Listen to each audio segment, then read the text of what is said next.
Knights Islands rise off the coast of New Zealand's Northland. Nearly 2,000 hectares of world-renowned marine wonderland and protected island sanctuaries.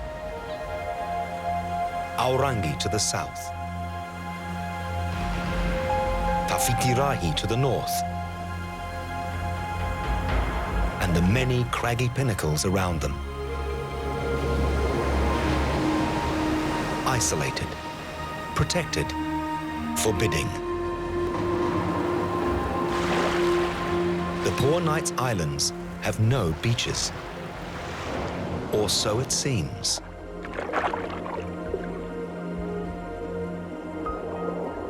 There are beaches here, white, sandy, and entirely underwater. The Poor Knights Marine Reserve is one of the world's most pristine underwater environments. The towering architecture of its reefs provides habitats for light lovers, bottom dwellers, and everything in between. All the residents know their place. But order can break down in an instant. A devoted father can lose everything when hungry neighbours raid his nest of eggs. A female will change sex if she has to. And nothing is what it seems.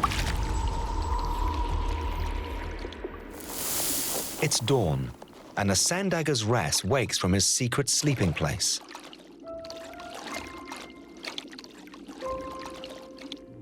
His bold colours identify him clearly as a male.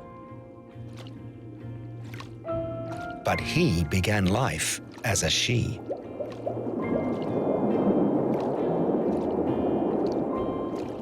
Wrasses are a family of fish which are almost all born female, and most remain female all their lives. But each carries inside her the potential to become male.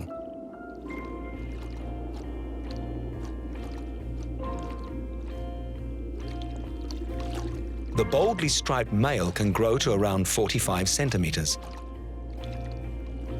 while the females, like this one with her juvenile, are smaller, in muted brown and white.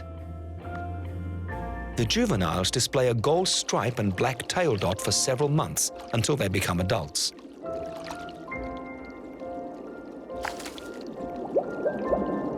Together they form the male's harem, and their morning is spent foraging on the ocean floor. The sandagers live on small invertebrate animals found on the sandy seabed and among the algae growing on the reef. They suck food in and spit sand out.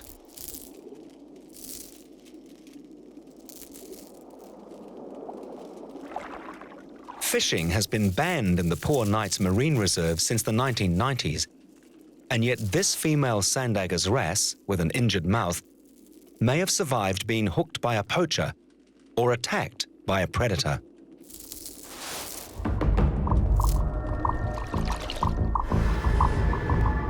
Nearby, a stingray unwittingly provides cover for one of the Poor Knights' most cunning ambush hunters.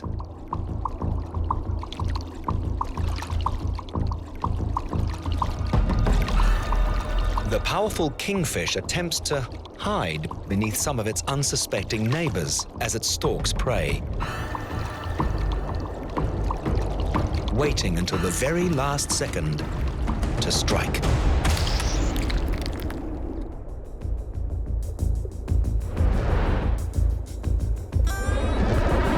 The reef is full of camouflaged predators.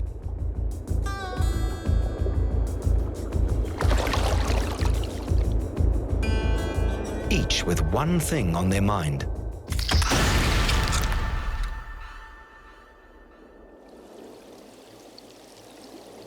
It's summer here, and the population has swelled with exotic visitors which come here to breed and feed.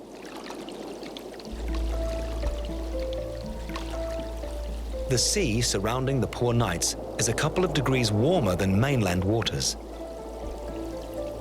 Here, warm waters from the East Auckland Current mix with colder southern seas, attracting a dazzling diversity of marine creatures, rarely found in one place. From cold water-loving species like these blue moki, to the exotic, colourful subtropical visitors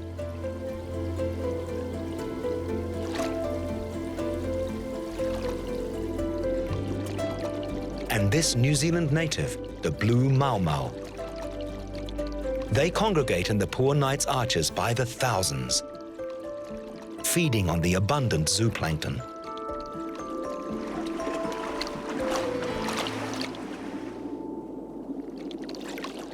As father and mate, this male sandager's wrasse supervises his harem closely, even controlling the female's food intake so they don't get big enough to threaten his authority. His neighbour, the demoiselle, has an entirely different approach to family life. Less than half the size of the sandagers, demoiselles range from almost black to pale blue, but almost always display their distinctive white dorsal dots, 2 on each side. Like the sandagers, this male demoiselle has a family to protect.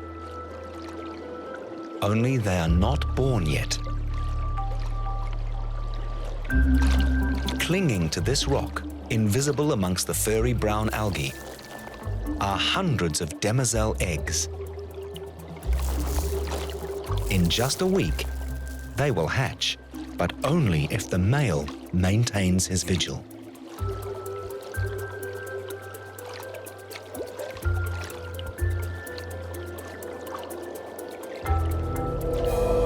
There are plenty of fish in this neighborhood who will happily help themselves to a meal of juicy, defenseless demoiselle eggs. Between the sandagers and the demoiselles, there's an uneasy coexistence. In just a moment, these tolerant neighbors can turn on each other, and social order can break down entirely.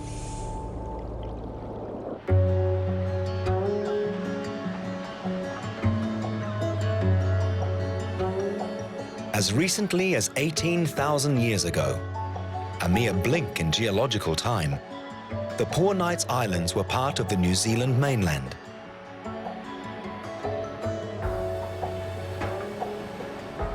Since the last ice age, the sea has risen 120 meters.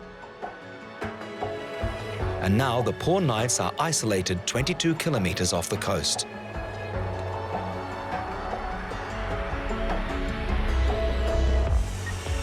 The islands are the disintegrating remains of a once huge volcano, asleep now for 10 million years.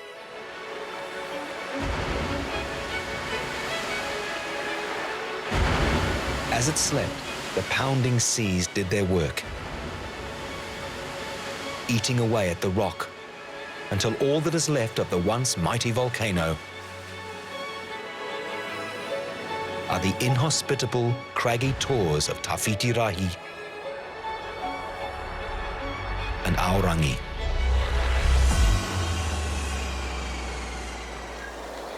The island's interiors are thick with native forests.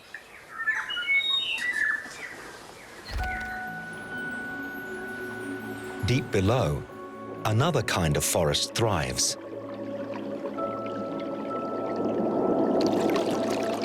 Lush Lawsonia kelp, sargassum and sea lettuce are both food and shelter for many marine animals.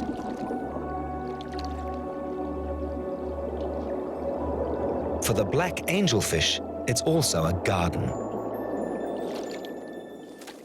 In his handsome all-black outfit, with white lips and single white ear dot, this fastidious vegetarian doesn't just guard his chosen food source, he cultivates it. This male nibbles just enough algae to feed himself, leaving a neatly groomed lawn ready for a female to lay her eggs on, if he's lucky enough to find a mate. While a black angelfish can grow to 28 centimeters, just a couple of rocks away, his neighbor is a quarter of his size. The crested blenny is a cleaner fish. It's a dangerous world out there when you're no bigger than a finger. So the blenny finds himself a cozy hole in a rock and lets the world come to it. These demoiselles have come to the blenny with a problem. They have lice. And blennies eat lice. With their sharp little teeth and even sharper reflexes, the blennies pick parasites off larger fish. It's a win-win situation. If the demoiselles seem nervous, it's because the blenny occasionally takes a bite of fish.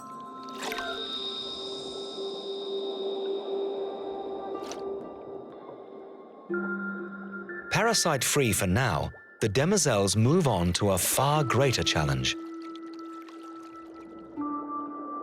The turning tide brings fresh plankton into their domain. But the demoiselles must make a perilous journey to the surface to get it.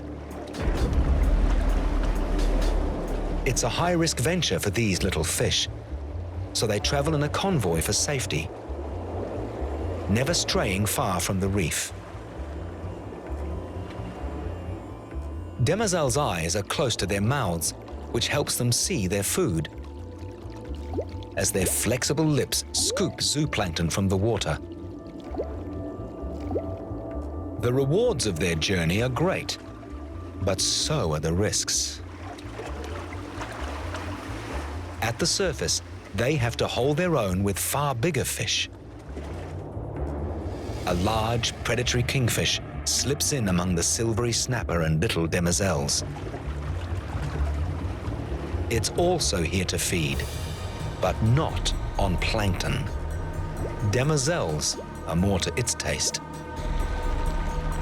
Although, even greater danger comes from above.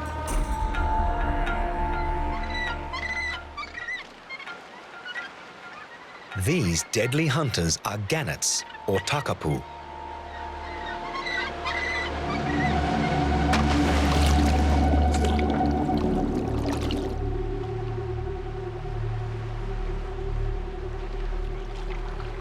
The serrated cliffs of the smaller Poor Knights Islands make perfect nesting colonies for over 4,000 gannets.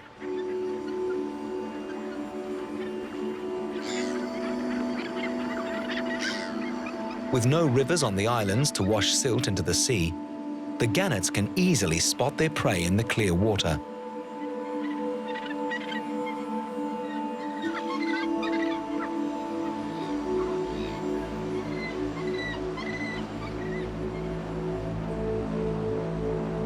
They tuck their wings in and hit the water at up to 145 kilometers an hour. Inflatable air sacs around their necks absorb the impact, then deflate once they surface, allowing them to swallow their prey.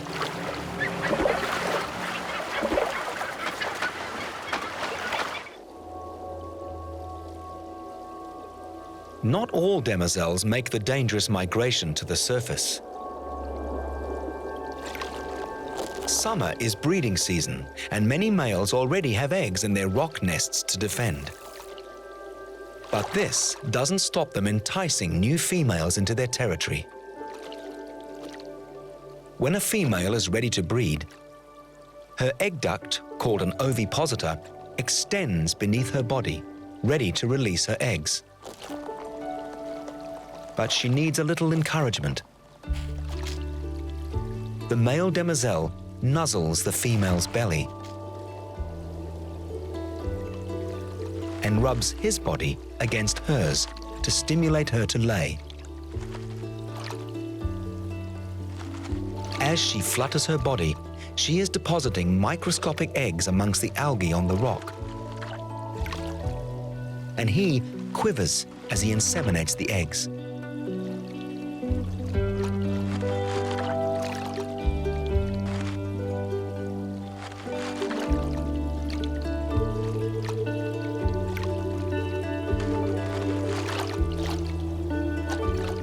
From this moment on, he is committed, not to her, but to the nest, until the eggs hatch in a week's time.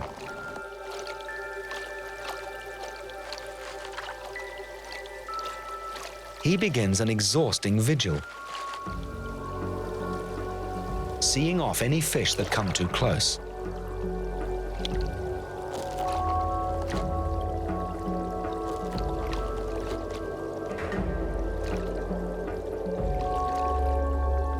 The female, on the other hand, is free to head off to find another male.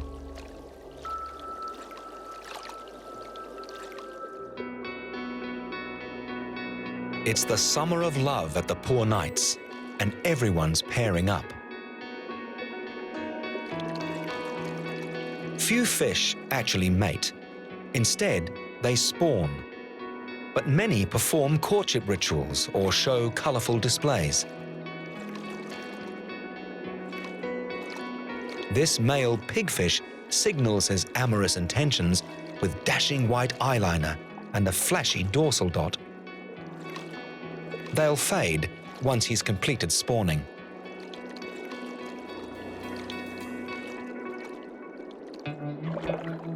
The sandagger's approach to breeding is less colorful. Spawned in open water, the eggs are left to take their chances as part of the plankton soup. And plankton is what everyone round here eats.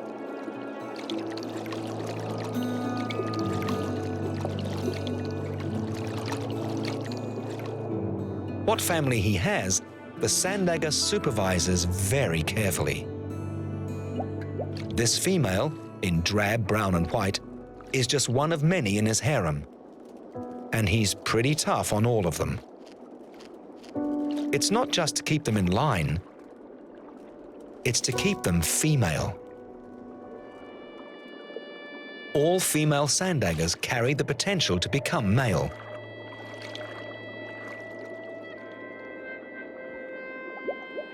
But he doesn't want another male in his territory. His domineering behavior keeps the females stressed. And stress stimulates estrogen, the hormone that keeps the females female. But there's one aspect of life in his little rocky kingdom that even he cannot control.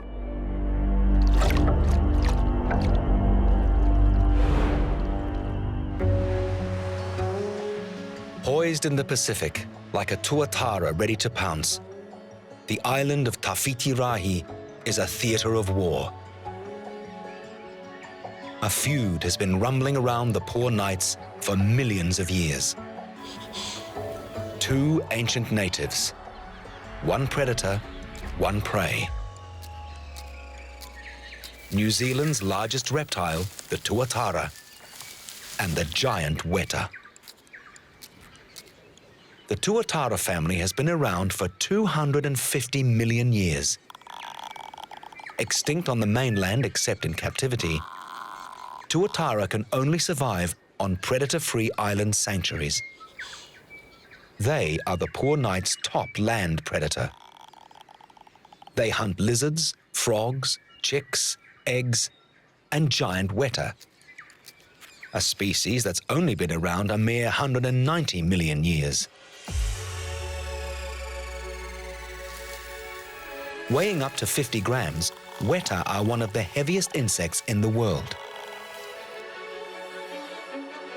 Rats, cats and stoats are kept at bay by the Poor Knights' forbidding cliffs and spires, and those 22 kilometers of ocean, keeping tuatara safe, but not their prey.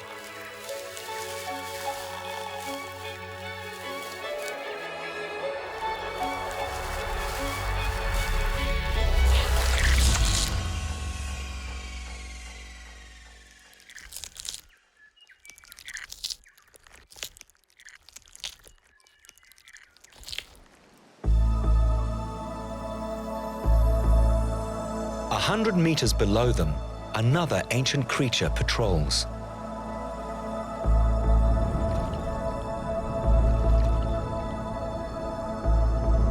Stingrays have been around for over 140 million years, before the dinosaurs died out.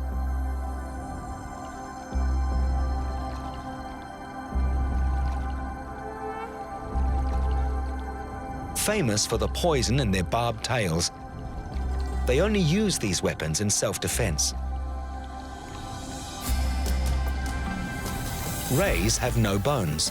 They're all muscle and cartilage, just like their close relatives, sharks. But they're not great predators. They just eat shellfish on the ocean floor.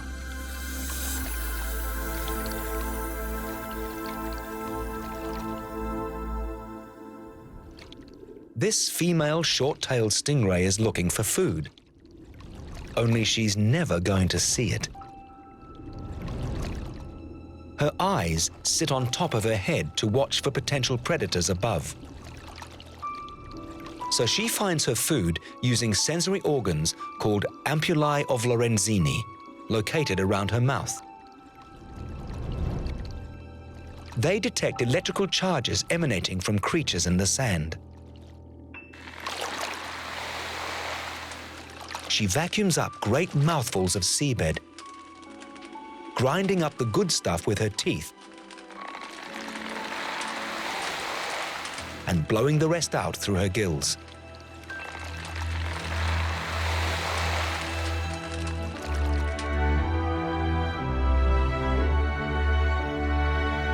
Every summer, large numbers of rays migrate to the poor nights from the open ocean and gather in its towering underwater arches to breed.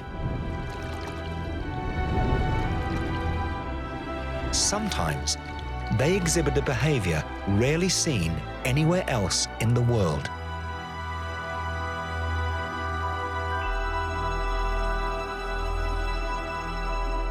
Long-tailed and short-tailed stingrays hover between the arches, one stacked above another, riding the current flowing through these narrow passes. This behavior might be connected with mating, but for now, it's a mystery these animals are keeping undercover.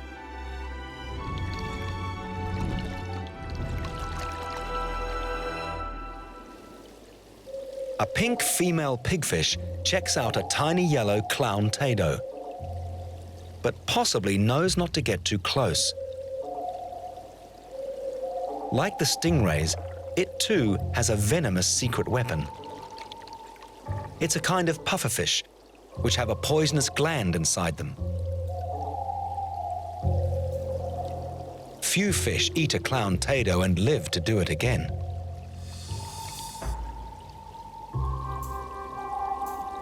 The Poor Knight's Reef abounds in gorgeous urchins, anemones, sponges, and corals. They may look like plants, but they're all animals, in that they eat and even have mouths. Although some of the prettiest may turn out to be an animal of a different sort. A scorpionfish can mimic a coral-encrusted rock in the blink of an eye.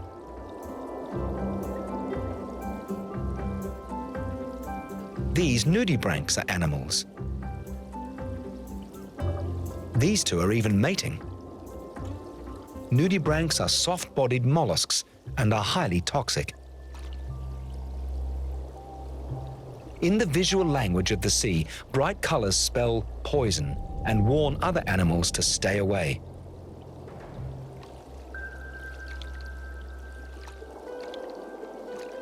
In among the garden-like colonies of sponges and corals, the demoiselles lay their precious eggs. For the guarding male, keeping his embryonic young alive means keeping them fresh. Every few minutes, he fans them with his pectoral fins, which re-oxygenates the water.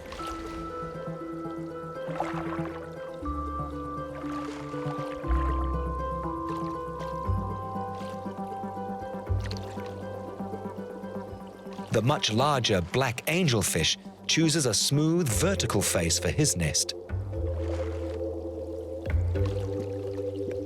This one has found an excellent niche,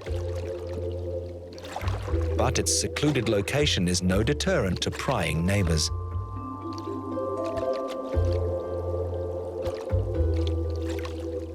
His white ear dot signals his defensiveness. He turns it on when guarding, off when courting. In every direction, devoted fathers are trying to protect their young. The demoiselle and the black angelfish have this in common. If either male takes his eye off his young, even for a moment, hungry neighbours will mob the nest, and a whole generation becomes lunch.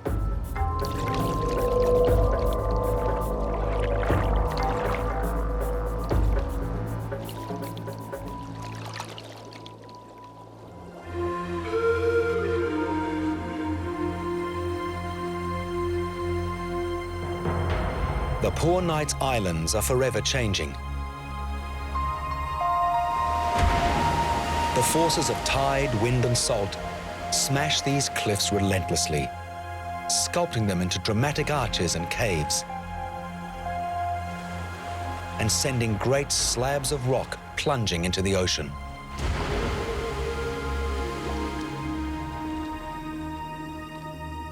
Here on the seafloor, each fallen boulder hosts a miniature ecosystem, home to colonies of algae, anemones, and demoiselle eggs. The devoted demoiselle dads continue their demanding vigil, while unattached demoiselles are free to forage for food. The nest-bound fathers have to get by on whatever planktonic scraps float past. He must keep the nest site free of obstacles and never drop his guard, as egg predation is common. The more aggressively he defends his patch, the more likely his young will make it to hatching. But with so many hungry neighbours around, there's only so much one fish can do. It only takes a second as he chases off one intruder for another to sneak in and sniff out his eggs. Then, others get the same idea. A female sandager's wrasse starts to eat his eggs. Then more of her harem join in. Within seconds, there's a feeding frenzy. And most of the culprits are other demoiselles.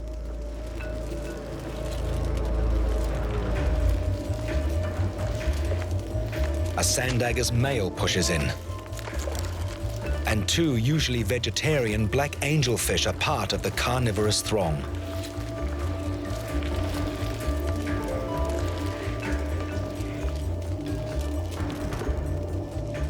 Somewhere in there is the father of all the disappearing eggs, helplessly trying to repel the mob. It's an exercise in futility. After all that work, clearing the space, attracting a mate, guarding and aerating the eggs, and going without food, there's nothing for it but to start all over again.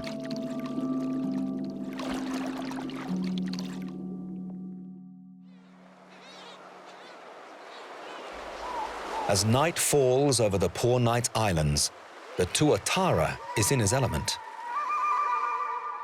Its eyes have cells adapted for day and night vision, making it an invincible night hunter. The giant weta heads for the trees. But tuatara can climb trees too.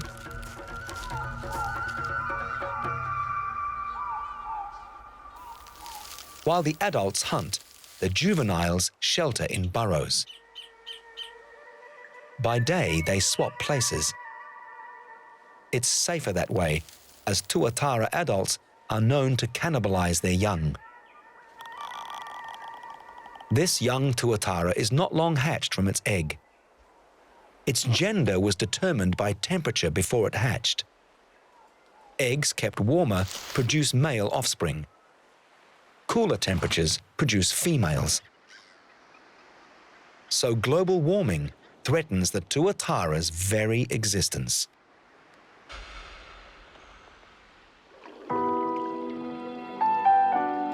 As the day draws to an end beneath the ocean surface, the daytime species either hide or adopt camouflage colors for the night. The sandager's wrasse seek refuge, while their neighbours, the goatfish, sweep the floor for a final meal. Their lurid pink will dwindle to mottled sandy tones. The marblefish hunkers down in a crevice. And the fluorescent pink mau-mau tones it down a little, turning blotchy to blend in with the reef. The blennies retreat into their holes. And the demoiselles snooze in a cave with a sleepy pori.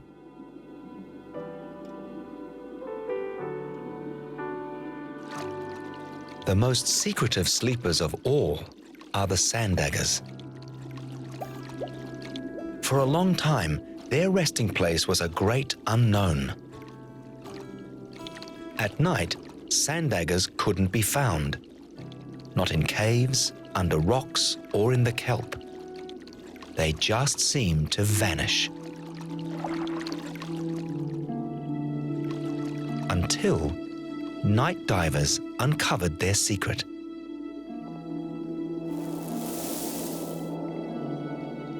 Supervised by the male, the females and juveniles bury themselves just under the sand.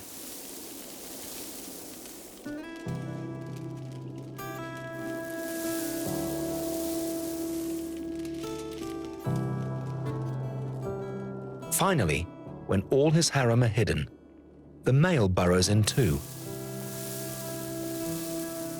Hidden, but still vulnerable. Now the night predators come out to hunt.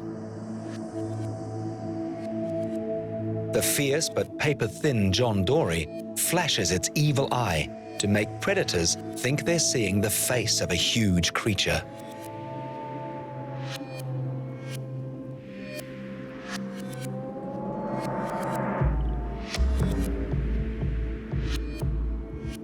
Several species of moray eel are also night hunters in the poor knight's neighborhood.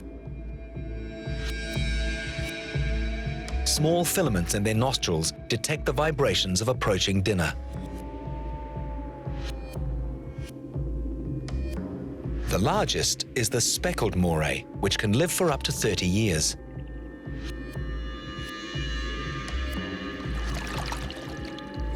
It takes little note of this scorpion fish as it heads out in search of more bite-sized prey.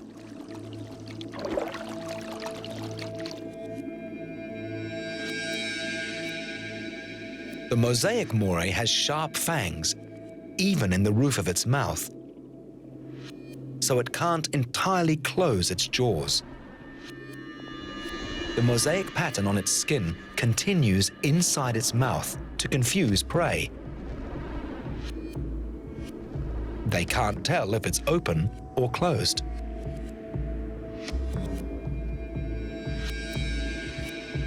The grey moray lies in wait like the others, but also ventures out to hunt. It can detect food buried in the sand.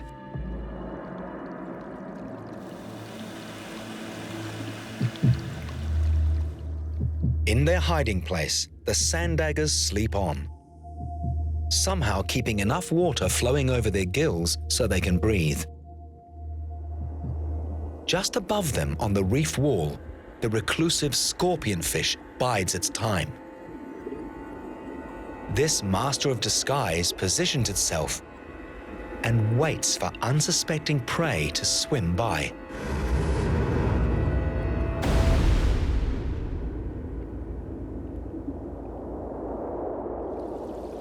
But not all the creatures of the night are out to kill. Like most of the poor nights, stingrays mate in summer too. A female is easy to identify by her flat, fanned tail fins, whereas a male has modified fins called claspers, which serve as sexual organs.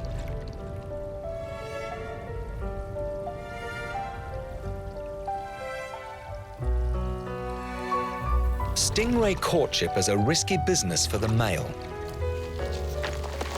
If the female is not interested, she may use that venomous tail barb to get her point across.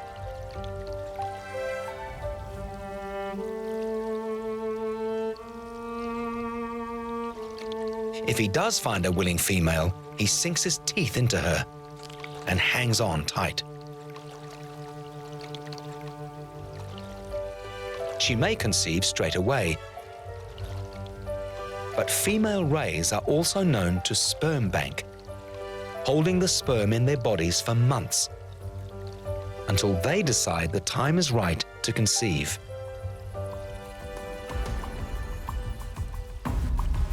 Far below the rays, the sandagers are buried and safe, so long as no predator discovers their hiding place. But a thin layer of sand offers only so much protection.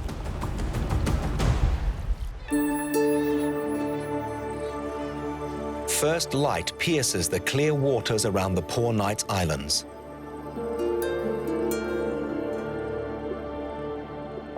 In the dark, below the overhanging reef, the sandagers are still asleep under the sand. Nothing stirs but a grey moray eel. They have been known to kill and eat sandagers.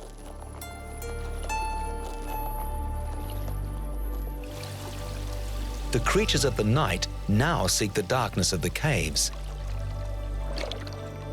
and the daylight species stir.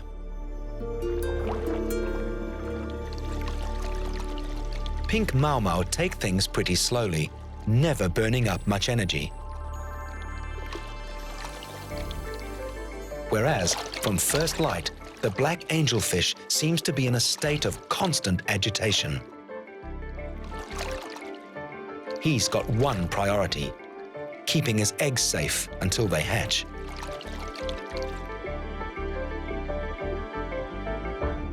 The morning sun starts to hit the seafloor, but many corners of the reef remain in shadow. The stingrays slip into the sandy seabed to rest. Just as the sandagers are rising for the day. After a night breathing beneath the sand, the sandagers are hungry and need to feed.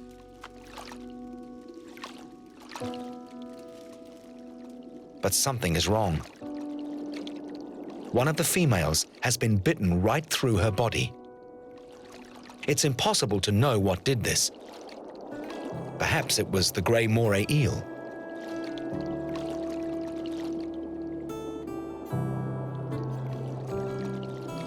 But the sandagers' females have a far bigger problem.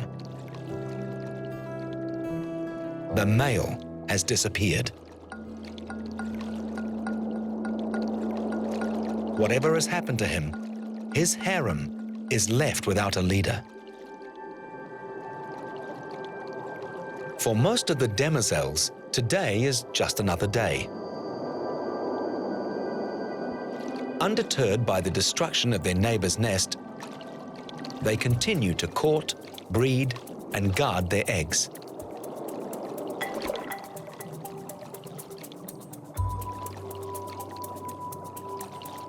By luck and good management, some have brought their brood to hatching. These minute demoiselles are 3 weeks old and already feeding in open water where there's plankton small enough for their tiny mouths. Those which survive to breeding age will be guarding their own nests by the time they're 4 or 5 years old, and pestering their neighbours, the little blennies, to attend to those itchy parasites.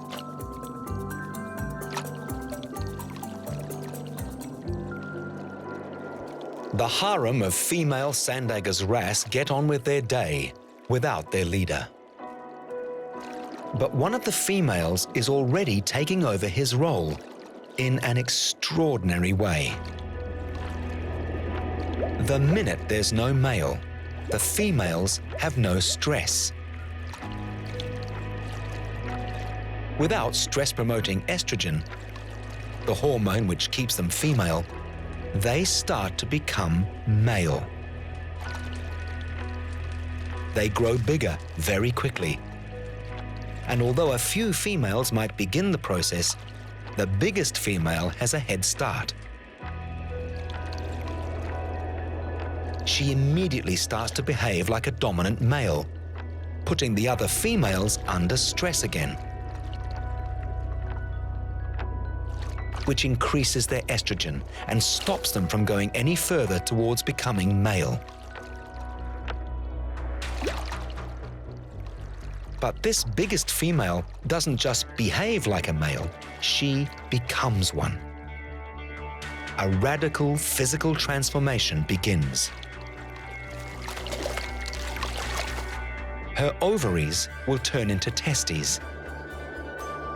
She will grow 10 centimeters longer, and her muted colors will morph into the bold and brassy uniform of a male.